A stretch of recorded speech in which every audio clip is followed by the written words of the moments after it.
Dumper? Very well. Thanks for having me. Awesome, good. What we're going to talk about today is going to be about Scotus. Do you want to explain a little bit on what you know? Well, it seems to me that the main underlying issue has nothing to do with the nomination herself, as what their fear of how she may proceed over a couple of different upcoming cases that are coming up, including the ACA, which doesn't really make sense because they keep also continuously saying that she's avoiding their question when she's clearly stating statutes where she cannot make statements as a setting judge on open litigation cases. I also think that they're extremely upset by the fact that they keep up bringing up the Honorable Merrick Garlick's name, that they're still upset that he didn't have his opportunity. They don't understand when Senator Graham had said that we don't have nominations during an election year during a lame duck president. They just heard election year. And they wanted the next president, which would be a first-term president, to have the opportunity by allowing the people to speak.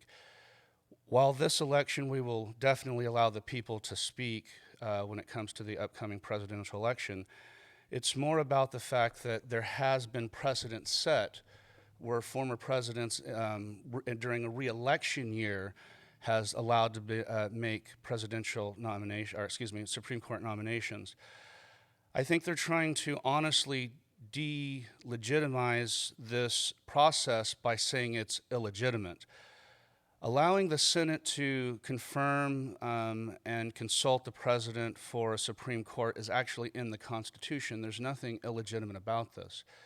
And the reason why they're doing it is because they are starting to understand that their actions from a few years ago with Harry Reid abolishing the filibuster and changing the rules, he's the one who set the current precedent that the Republicans are currently following. So they're mad, they're upset because they realize that a lot of this, everything that comes down to what's going on today is 100% former Justice Ginsburg's fault. She had an opportunity to step down during the 8-year administration of Barack Obama and allow then President Obama to pick a young, up-and-coming liberal justice that would fill the seat. The other thing is, I find it absolutely offensive as an American every time they keep saying that's Ginsburg's seat. No, that's the American people's seat. Right. And they need to quit calling that there, because if that's the case, then she replaced a man. So that's a man's seat. That seat doesn't belong to any gender, any race, any religion. And it just seems like this is more about the fact that going back 4 years ago, they're still upset that Hillary Clinton didn't win the election. And they're doing everything they can within their power to usurp the power of the presidency. They're overstepping their constitutional boundaries with the separation of the three branches. And I think, if anything, the way they keep assuming and attacking the nominee for the Supreme Court, that they're actually projecting that they are actual activists and they want activism on the Supreme Court. And the fact that if she is an activist, which I don't believe she will be, and I do believe she's the most qualified individual for that position today in 2020, that, Kagan has gone on to show that she's an activist. Ginsburg was an activist. Right. And the fact that they assume because of some paper that she wrote in 2017 that they already know how she's going to vote is idiotic and moronic, in a sense that the Supreme Court's Chief Justice Roberts was appointed by President Bush and has gone the other way several times. Because what it comes down to is interpreting the law has nothing to do with politics. It's interpreting the law blindly. And I think that that's why Chief Justice Roberts has voted and been a part of the liberal side of certain cases, because I don't think it is a liberal side or a conservative side. I think it's the side of justice. Right. And I think at the end of the day, most Americans, which Democrats claim to speak for, even though they're in the minority, hence the fact that we have a majority in the Senate and a Republican conservative president, they don't speak for the majority. And I assume come the first week of November, the first Wednesday of November, America's silent majority will be again speaking through the voice of President Trump for the next 4 years. This is their attempt to filibuster because Harry Reid did away with it. There's nothing they can do to stop it. yeah. They want to claim that it's about the ACA, not realizing it's about the Constitution. It's about the will of the people. It's about the fact that she is said several times, I'm sure you've watched some of the hearings the last 2 days, that there are certain cases that are they can't be challenged. You know, Roe v. Wade can't be challenged because, as a precedent set, it would take like the state of Oklahoma to ban abortion for it to go before the Supreme Court so that it can be argued again. As Justice Barrett has said, or Honorable Justice Barrett has said, that she doesn't see any state creating legislation such as that. And the fact that they keep just rehashing, let's be honest, this was just the exact same thing as the Kavanaugh hearing, just it wasn't filled with as much visceral and deceitful attacks against her character as there was Kavanaugh. Although the dishonorable senator from Hawaii very clearly asked her if she's ever committed a sexual or sexually offended someone, or sexually assaulted someone, that's offensive. As an American, regardless of whatever, I think the citizens of not just her constituents, but the individuals who voted for her, the state of Hawaii, should be ashamed of themselves. The fact that they would allow someone to sit up there and attack someone's personal character, what that means now is every nomination that's ever put before the Senate and the Judicial Committee will now be asked that question. And that's unfair, and that's uncalled for. It really is. And, the Democrats want to know why Republicans do the things they do. It's because of how these senators act. It's because of the things Harry Reid does. Because when they have power, they're drunk with it. And they don't see a future where they don't have power, and they change the rules to suit them or change, certain things in the committees that allow them to have unprecedented power. They don't realize that sooner or later, the way this country works, they will not be in power. And the shift of power means that the other party, may it be today Republicans or in 50 years be independents or libertarians, whatever. I don't believe a two-party system is going to last forever. This country isn't based on a two-party system. If it was, it's not the two current parties we have today. We're neither Federalist or Whigs. So the idea that a third party can't rise up is ridiculous when the Republican Party has risen up. And but back to the SCOTUS thing, I think that it's the way of Democrats to say that, we realize we messed up with Harry Reid. We realize we messed up with the way we treated Judge Kavanaugh. And we're just going to act like babies and be unprofessional. And they're literally, everything that they've done in the past 2 days or the past 2 years during these Kavanaugh and Barrett hearings is exactly everything they accuse the president of doing.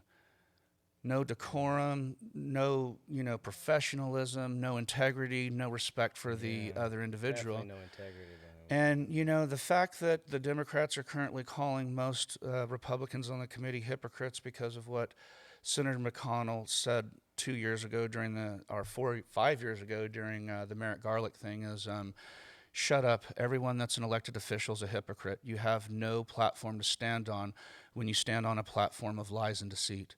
Republican, Democrat, it doesn't matter. No one in politics should be using the word hypocrite when by the very nature of the word they are a hypocrite themselves. Yeah, that is good calling it out right there. It 5 is. years ago, yeah. The fact that the Constitution itself, I don't personally believe it's a living document, that it grows and it should conform to whatever. So the fact that Honorable Judge Comey Barrett says that she's an originalist, I 100% agree with that. Mm-hmm. I believe it was written in a general enough description that the freedom of no one questions if the freedom of speech applies to Twitter or current media platforms, but we're going to question that if it counted against semi-automatic weapons. So it's odd that they want to pick and choose what part of the Constitution or what part of an amendment of that Constitution can be interpreted. I don't believe interpretation. I believe it is what it is written What as. it is, yeah. And if more people did, then this ideal of a living, breathing, adapting Constitution goes out the window, because it doesn't. The people who say that are the people who want the Constitution changed for themselves, the people who are really fascist, the people who want to take away your freedom of speech or your right to vote. This idea that this isn't actually connected to the SCOTUS thing, but the idea that most Democrats feel that it's racist to ask for an ID to vote is the most unpatriotic, nonsensical thing I've ever heard. There's nothing else in America as an adult you can do without an identification. Let's be honest, there's things as a minor you can't do. You can't get a library card without identification. Right. You can't get a student ID without an identification. So if you want 10% off at McDonald's, you're going to have to whip out an ID, but no one feels that you should have to whip out an ID to prove that you say you are. Mm-hmm. The reason why we want voter ID has nothing to do with race, class, religion, ethnic background. It has to do with, we have laws in this land that dictates that you have to be born here to vote. You have to be a non-felon to vote. Now, I don't agree with everything that this current nomination stands for. I believe if you're a felon, you should never have the right to vote again, period. I believe that there are certain things that you forfeit by committing certain levels of criminality. Violent crimes, sexual crimes, crimes against children, crimes of forgery, identification theft. You don't have rights anymore to own firearms. So let me get this straight. These people feel that if you physically assault someone and use a firearm, that you should be able to own a firearm. No, that's stupid. That's nonsensical. There's no common sense in that. And the ideal of America today, of everyone has rights and that we live in a democracy, stop that. Teachers need to quit pushing that. The United States of America is not a democracy. We're a constitutional republic. We have a constitution that is our set of laws, and we have elected representatives to represent the republic. Now, when that gets working all together, it produces democracy, but we are not a country of democracy. We do not have we have a democratic form of government, but our government is not a democracy. Yeah, interesting. I didn't even think about it right there. The fact that the problem with democracy, the way liberals and Democrats want to pose it is everyone should have a voice. If everyone has a voice and speaks at the same time, no one can be heard. All you hear is, it's a concert. It's a football game. Everyone's screaming and yelling. That's why we, as a country, elect 2 representatives or 2 senators from every state to be our voice, so our voices can be heard. Hence the term representative. So the ideal of us being a democracy is very adolescent and very infantile. It just goes to show the level of maturity when it comes to their concept of politics. They have none because they want to scream that this is a democracy. This isn't a democracy. And Taylor, to anybody who wants to complain enough. Well, I mean, the problem with America is that we have, and this is a good problem. So let me rephrase that. The good problem we have with America is we have a freedom of speech. Mm-hmm. But what those people don't understand is that doesn't mean I have to listen to what you're saying. That doesn't mean I have to respect what you're saying. And most importantly, that doesn't mean I have to care about what you're saying. The freedom of speech doesn't guarantee the freedom that other people listen. Mm-hmm. And that's what they fail to forget. They think, oh, because I'm speaking, you need to hear what I'm saying. No, I don't. Just like you have a right to speak, I have a right to say, I don't care. Just like you have a right to wear a mask, I have a right to say, I don't care. Yeah. Oh, well, you don't care about other people. Well, neither do you. Every time you take your child to McDonald's and feed them fast food, you don't care about the well-beings of other people. Every time you get in your car and go 2-3 miles over the speed limit, you don't care about the well-being of other people. Every time you don't pay your taxes, you're literally stealing the food out of a child's mouth that's in, school. You're taking a book out of the library. So if you want to talk about, everyone does something that's going to be dangerous to other people, but that's why we're American, because so what? Who cares? As long as what I do doesn't personally affect you, what I do should be none of your business. Isn't that the ideal behind gay marriage? I have a right to marry whoever I want, and if you don't like it, it's none of your business. Well, if I have a right to not wear, if I don't want to wear a mask, I have a right not to. It's none of your business. Yeah. That's very true. And that applies with the Supreme Court. Mm-hmm. People want to think that, or they want to feel, let's rephrase that. People want to feel, and that's the problem with America. No one cares about your feelings. No one cares about your feelings. Facts don't care about No, people don't care about your feelings. Your mom and dad might care about your feelings, but I don't care about your feelings. I don't. Seriously, I don't. When someone gets up and cries that their feelings are hurt, that President Trump said something offensive, so what? So what? If I get offended that something that President Obama said 7 years ago, so what? It doesn't hurt my feelings that you say, so what? If anything, it puts me in my place and makes me realize that as an American, yes, I have a right to share my opinion, but no one has to care about what my opinion is. And it seems like that's what most people right now in the Senate committee is trying to push on the Scotus nomination is, we feel like you're not going to do your job. We feel like you're not being honest. Mm-hmm. We feel you're not going to uphold the oath of office that you've taken when you were, sworn in as a district judge. So one of the worst things I've heard so far that's been about Amy Coney Barrett is that she won't represent women well enough because apparently feminists don't feel like she's going to represent women as much. Well, what if she's not a feminist? If she's not, then it doesn't matter. But I think that's really ridiculous for even if she is a feminist, the thought that the woman being able to still occupy a seat in such a high position isn't going to still represent in some way empowerment to at least the female. Well, I would say that feminists need to realize that this third wave of feminism is ridiculous. They don't speak for women. They don't speak for an entire gender that populates more than 51% of this planet. They want to speak for feminism, then let's talk about, Sharia law and women being covered up. Let's talk about other things that are more important to women's rights in America.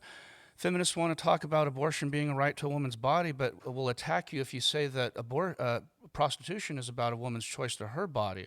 Oh, no, that's not feminism. That's totally different. Well, wait, so you want to say that I don't have a right or you don't have a right to tell a woman what she can and can't do with her body for when it comes to what comes out of the reproductive organ, but you have a right to tell her what she can and cannot do with the reproductive organ? So my point is this: they don't speak for her as a woman. She speaks for herself as a woman. And they don't have a right to tell her that she doesn't measure up to their level of feminism. They don't level up. She doesn't level up to the liberal democratic ideal of feminism. But let me say something. As conservative, she's the perfect example of how I want my young women in my life to be. She's a great example of how a woman should conduct herself, how she should respect other people, and how she should stand up for what she believes in. The fact that in this current very hyperbolic political climate, that she stood up as a woman and stands before that committee and says, I deserve this position or I've earned this position, shows that she is a feminist herself. She's replacing a woman on the seat. Is that not feminist enough? Exactly. She adopts children. She's a loving mother. She was a great educator and an administrator. Everything that she has done has been a gleaming example of how women should conduct themselves in the 21st century. So when they say these feminists, I'm like, who are these feminists? Who are they? Who are they? They are nobody. Yeah. But I am someone who respects her for being a conservative feminist. She is 100% a feminist, and she does represent the feminist movement for conservative women. She's the voice of conservative women. And I believe that her branding of feminism is the one that I stand behind as a conservative, as a Republican, and more importantly, as a man. And I believe that men have a right to have an opinion when it comes to feminism as much as a woman has a right to speak about men's issues. I don't think it should be exclusive. Women seem to forget that if it wasn't for men and our rights to vote, they wouldn't have a seat at the table. They wouldn't be allowed to vote or to run for office. It took us men realizing that other men were douchebags and assholes and that we were not giving women equal rights. Women, there's not enough women at the time to allow that their husbands would allow them to go out and vote. That's why the suffragettes are such incredible women, because they were probably beat by their husbands, who were more than likely Democrats, trying to stop them from the right to vote. You should be in the kitchen cooking, taking care of my children. Where's my dinner? I just got off of work. And she's like, hey, I can still do that, but let me go vote too. Feminist women in the feminist movement don't realize that to be a feminist, that means you have a right to do what you want as a woman with your life. That means be a supporter of the third wave movement or staying at home and being a housewife. They want to devalue being a housewife. Most of the women who are going to be voting in this next election are going to be housewives. Yeah. They are a very intricate a part of our society, and probably the most important part of our society. They're the ones who teach our children usually right and wrong, because as men, we're providers. We have to go out and work 8-9 hours a day. We come home, we're tired, we do our housework, and we go to bed early because we got to get up early. Women are the ones who nurture our children, who educate our children. And I respect the idea of housewives. And yes, they are, just like left-wing feminists say, they're underappreciated, but that doesn't mean they're not appreciated. They're just probably not appreciated by the liberal men in their lives. Right. And just to make an ending point on the Yes. Scotus, how many kids does she have? Do you 7. remember? 7 kids. She is exactly what a great woman is. And to not take advantage of a moment to have a seat at that level filled by someone at her level would be a big misfortune to all of the United States. Well, it's a pun of words, but it'd be a big injustice to not allow this justice to be seated. There you go. Good, well said. All right, so let's just change it up a little bit. Yes. We're going to have elections in Oklahoma as well, and something we had a quick talk because Mr. Dr. Means walks house to house and asks the public about who they're going to be voting for, what their interests are, and if they are a registered voter. And while running into him, I look across the street, and my neighbor across has a Trish Ranson. Okay? Mm-hmm. So, and... I have a Dr. Means, but go on. I went to go look back into these two candidates just because that was where the curiosity... This was yesterday before we showed up here. Why we were a little late was because he showed up and we had a little chat with him. I was wondering, what's your take on these two? Do you know anything about them? Well, like you said, I've met Dr. Means. He's come to my house, and I appreciate what he says. It seems like what most people understand, I'll say simply this, not so much about the character of the candidates themselves, but what they represent. Right. The Republican Party and Dr. Means seems to represent what middle-class America stands for. Hardworking individuals, paying your taxes, obeying the laws, and those are the main tenets, I'll say, without getting into taxes, religion, or other sort of things. Mm-hmm. And I don't believe the opposing candidate stands for the things that I do. So I think at the end of the day, the fact that one will get out and knock on my door, it reminds me of when I was a kid growing up in Northern California in the 80s, when we still had local and even state candidates come and knock on the door. I remember when I was a kid, one of the gentlemen who was governor of California, Duke Major, knocked on our door, wanted our vote, not knowing who we were other than registered voters in my household. I wasn't, of course, but so I know what it's like, and that's a big impact on me. And the fact that I can get a face-to-face meeting with these individuals without having to go somewhere, without having to go to a town hall or some sort of engagement, means a lot to me. And to be honest with you, if the candidate for the Democratic Party had showed up at my door, I might have given her an opportunity. Right. I have never claimed to be a straight-ticket Republican. I am not. I am a Republican, but if I vote for whom I feel is the best candidate for that position, rarely have I ever voted for Democrats, but I do vote Libertarian quite often. And as I get older, I vote more. I mean, I honestly wish that more Libertarians had legitimate candidates that people would vote for. What people need to understand when it comes to third-party candidates, not that people won't vote third party. Ross Perot proved that. People will vote third party. You just got to have a candidate worth voting for. Yeah. Gary Johnson 4 years was rubbish. Joe Jorgensen this year's rubbish. You can't be for some of the things trying to get Republican, Democrat, and Independent votes while doing that. I know I'm deviating from your course, but I will simply say that there are a lot of candidates out there that more people need to pay attention to. What I hate about Oklahoma's political scene more than anything else is in California, probably some of the reasons why it's overbloated with taxes, is that every year newspapers and then the state of California's election committee sends out what we call cheat sheets forms. So you get a form in the mail that'll tell you pros and cons of every proposition on the ballot, pros and cons for every person running for office. I still can't even tell you really what Kendra Horn or Stephanie Bice is really about. I see their commercials, but I've never got anything in the mail that says this is what I'm about and this is what I'm about. Trust me, I don't like Stephanie Bice. As a Republican, she has literally gone out and attacked my industry, the vapor industry, saying that I'm trying to attack children. But I will never vote for Kendra Horn. This year, I might not even vote for either one of those two candidates, because I got one candidate who has the same letter behind her name as mine, but is attacking me as a constituent.